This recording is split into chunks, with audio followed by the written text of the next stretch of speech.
Hello everyone, welcome to my YouTube channel Edutech study.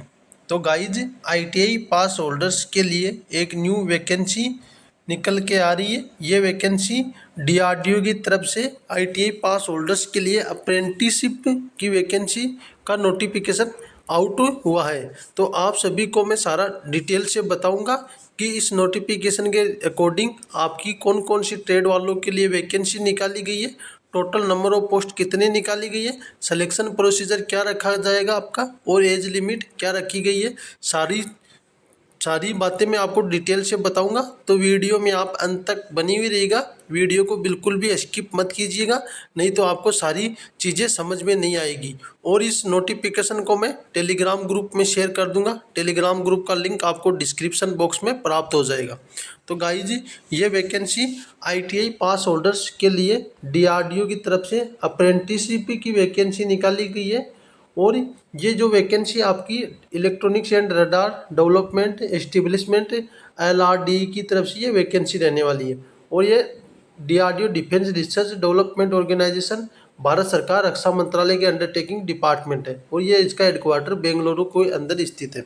Advertisement number में आप advertisement number देख सकते हैं ये वैकेंसीज का। और ये एडवर्टाइजमेंट एक्ट अप्रेंटिसशिप जो कि फाइनेंशियल ईयर 2025-26 के रिगार्डिंग ये वैकेंसी निकाली गई है। और आपका जो सिलेक्शन प्रोसीजर है, इसमें वॉक इन इंटरव्यू के थ्रू आपका सिलेक्शन लिया जाएगा। इंटरव्यू के टाइम पे आपको कौन सी डॉक्यूमेंट्स लेके जाने हैं, आपको एप्लीकेशन फॉर्म कैसे फिलअप करना है, क्या प्रोसीजर है, मैं आपको वीडियो में अंत तक बता दूंगा सारी चीज़ें। तो आप वीडियो को अंत तक देखिएगा तो आपको सारी चीज़ें समझ में आ जाएगी।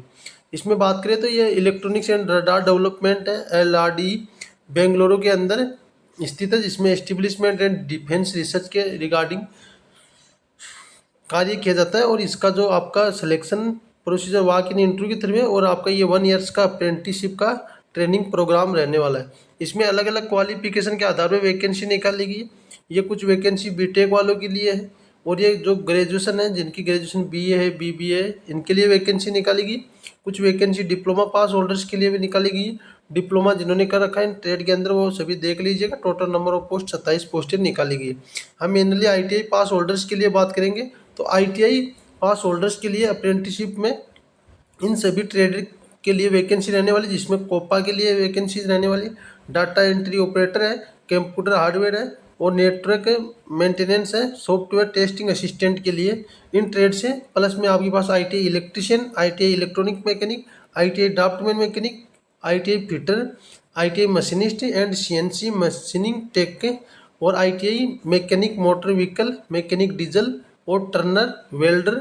और इसके अलावा जो वेल्डर के अंदर भी जिनकी ट्रेड है, जैसे वेल्डर फैब्रिकेशन एंड फिटिंग है, या वेल्डर वेल्डिंग इंस्पेक्शन है, इन सभी ट्रेड वाले अप्लाई करेंगे। इसके अलावा फोटोग्राफर और पेंटर के लिए वैकेंसी रहने वाली।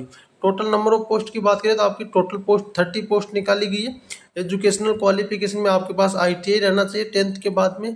और आपका ITI national council for vocational trade के अंदर आपका आईटीआई सर्टिफिकेट रहना चाहिए। इसमें आगे की जो आपकी डिटेल्स के बारे में बात करें, आपका जो वॉक इन इंटरव्यू कब लिया जाएगा, आपका वॉक इन इंटरव्यू जो होगा वो 4 नवंबर 2025 को आपका वॉक इन इंटरव्यू लिया जाएगा। और आपका रिपोर्टिंग टाइम 9 बजे से होगा। और आपका जो वेन्यू है, electronics and radar development establishment LRD, CV Raman Nagar, Bengaluru के अंदर आपका यहाँ पे जो इंटरव्यू है, यहाँ से आपका इंटरव्यू लिया जाएगा। इसी के आधार पे आपका सिलेक्शन प्रोसीजर रहने वाला है। इंटरव्यू में सिलेक्शन प्रोसीजर कैसे रहेगा, depending upon vacancies available in various categories and discipline, selection of candidate will be carried out of the short listing on the basis of academic merit, written test और interview. आपका जो selection है, आपकी जो 10 और 12 10 और आईटीआई के अंदर कितने मार्क्स हैं, उस मार्क्स को देखा जाएगा। प्लस में आपका अगर रिटन टेस्ट की रिक्वायरमेंट इधर रिटन टेस्ट लिया जाएगा, उसका देखा जाएगा। और प्लस में आपका जो सिलेक्शन प्रोसीजर में है, वो इंटरव्यू आपका जैसे लिया जाएगा, उसमें आपका कैसा परफॉर्मेंस रहता है, उसके आधार पे आपका जो सिलेक्शन प्रोसीजर रहने वाला है। स्टाइपेंड क्या मिलेगा आपको, जो है जो भारत सरकार के जो रूल के अनुसार जो अभी लेटेस्ट है, मैंने वीडियो बना के भी आपको बताया था। अभी अप्रेंटिस का सैलरी के अंदर बढ़ोतरी हुई है। अगर आपको वीडियो नहीं देखा तो वीडियो देख लीजिएगा, वहाँ से आपको जाके पता चल जाएगा। आपकी लमसम 10 से 11 हज़ार के आसपास आपकी जो स्टाइपेंड है पर मंथ वो कर दिया गया है। तो आप एक बार वीडियो में देख लीजिएगा, तो वहाँ से आपको सारी चीज़ें समझ में आ जाएगी। टर्म्स एंड कंडीशन में क्या बताया आपको, जैसे अप्लाई करना है तो ITI कैंडिडेट के लिए इन्होंने स्पेसिफिक बताया। आपको सबसे पहले आपको इनरोल करना रहेगा national apprentice programme scheme NAPS के अंदर आपको रजिस्ट्रेशन करना रहेगा, और रजिस्ट्रेशन नंबर आपको आगे की सिलेक्शन प्रोसीजर के लिए चाहिए होंगे। रजिस्ट्रेशन आप इस वेबसाइट पे जाके कर सकते हो। इस वेबसाइट का लिंक मैं डिस्क्रिप्शन बॉक्स और टेलीग्राम ग्रुप में दे दूंगा, तो वहाँ से जाके आप अपना रजिस्ट्रेशन जिन स्टूडेंट्स ने नहीं किया हुआ वो कर लीजिएगा। इसके अलावा आपको नेशनल अप्रेंटिस का यहाँ से आपको रजिस्ट्रेशन करना है।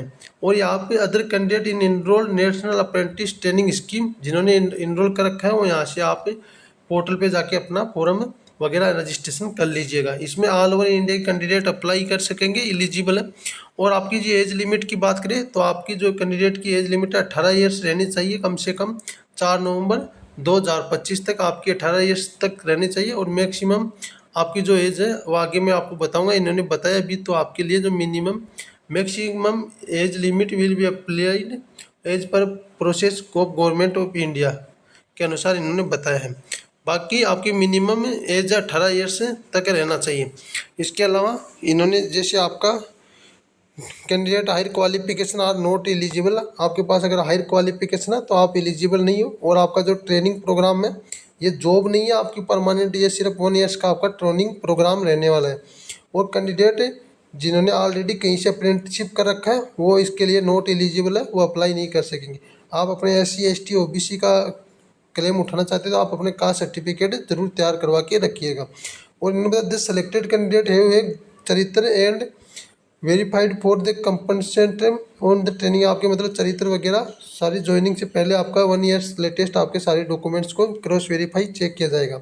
सेलेक्टेड कैंडिडेट का मेडिकल टेस्ट लिया जाएगा जो कि मेडिकल ऑफिसर के द्वारा लिया जाएगा। इसके अलावा आपको जो क्या क्या डॉक्यूमेंट्स चाहिए होंगे, आपको वॉक इन इंटरव्यू के टाइम पे आप जाते हो तो आपके पास NATS या NAPS का जो प्रिंट आउट है रजिस्ट्रेशन का वो रहना चाहिए आपके पास। 10th की मार्कशीट रहनी चाहिए, मार्कशीट रहनी चाहिए आपके पास जिसमें आपके पास अगर डिग्री से अप्लाई करें तो डिग्री का, डिप्लोमा से अप्लाई करें तो डिप्लोमा का, ITI पास होल्डर्स के लिए ITI सर्टिफिकेट और मार्कशीट दोनों रहने चाहिए।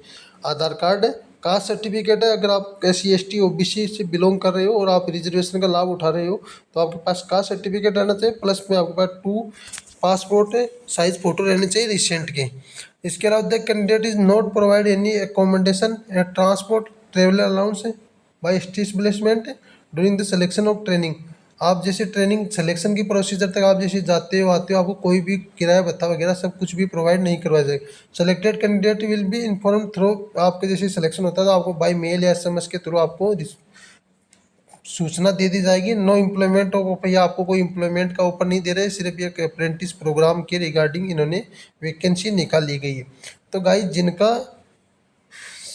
जिनको अप्रेंटिस करना है DRDO की तरफ से उनके लिए एक बहुत बढ़िया गोल्डन अपॉर्चुनिटी है। आप एक बार फॉर्म फिलअप जरूर कीजिएगा और यहाँ वैकेंसी में जाइएगा। इसके अलावा आपको जो एक फॉर्म है ये भी आपको लेके जाना है, भर के ये फॉर्म का प्रिंट आउट आप निकला लीजिएगा और इसको आपको फिलअप करना है। जैसे यहाँ से आप रजिस्ट्रेशन वॉक इन इंटरव्यू के टाइम पे आपको नाम लिखना है, नेशनलिटी है, डेट ऑफ बर्थ है, आधार नंबर है, इसके अलावा आपका प्रेजेंट पिन है, परमानेंट पिन है, मोबाइल नंबर है, ईमेल ID है और कैटेगरी सिलेक्ट करना आपको कौन सी कैटेगरी से आप बिलोंग कर रहे हो। इसके अलावा आपका NPS है, NAPS registration number, apprenticeship category बननी है आपकी, जैसे आप डिप्लोमा पास हो या ITI पास हो या ग्रेजुएट हो।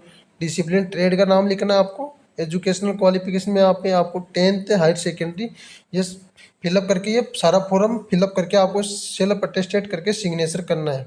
ये फॉर्म आप टेलीग्राम ग्रुप में मैं नोटिफिकेशन शेयर करूंगा तो वहाँ से इसका प्रिंट आउट निकला लीजिएगा। बाकी गाइज आप सभी के लिए ये एक अप्रेंटिसशिप के वैकेंसी का एक अपडेट था। अगर वीडियो में दी गई जानकारी अच्छी लगी हो तो वीडियो को लाइक कीजिएगा और ज़्यादा से ज़्यादा वीडियो को शेयर कीजिएगा। बाकी इस वीडियो में इतना ही, मिलते हैं नेक्स्ट वीडियो में नई जानकारी के साथ। तब तक के लिए धन्यवाद दोस्तों।